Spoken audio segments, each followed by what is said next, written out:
Oh, everyone loves movies. Was there a question? Even the Taliban likes movies. Oh, you mentioned even the evildoers like movies. You mentioned artistic freedom being a big part of your influences. Do you ever feel too confined to any one genre in the work that you take professionally, or do you turn down work to keep yourself within a certain range? Well, I make movies with Spielberg, right? Whatever he makes, I make. It's just we have a great relationship. I love the guy, and in my mind, he's the greatest filmmaker, period. You know, where I like his movies. So I happen not to like his movies. When I was in film school, I was snappish, and then I realized I don't really like his movies. I was just snappish. So, I think the story is the most important element for me when I'm reading a script, you know. And then other things come in. Look, I'm 49. I've got kids who are 3 years old.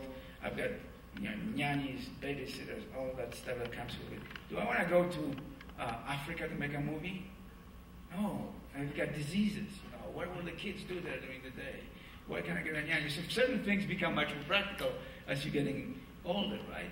Do I want to go and do an art film in Romania with first-time director? It's really good script. And by the way, we can only pay you 1/8 of what you make.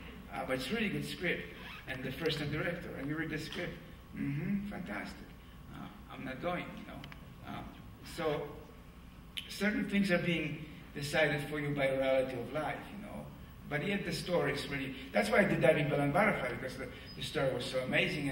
And I like Before Night Falls, the movie that Julian made prior to Diving Bell and Butterfly. And in every aspect, it was a compromise. It was a personal compromise, financial compromise. I was away from my family, but yet I felt compelled to make the movie. You know? And then one more quick question. You mentioned the films of the 1970s.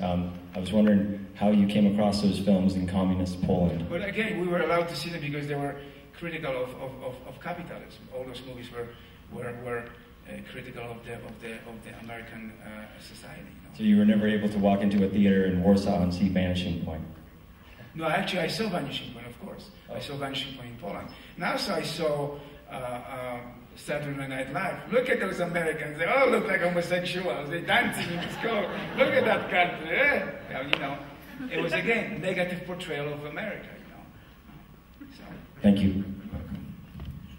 It's what everybody knows Wilhelm Zimmerman, who he was, right?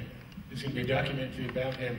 But about 7 or 8 years ago, I went to Hungary with him during the summertime. There was a summer workshop, and he was putting it on and took me with him to write about it.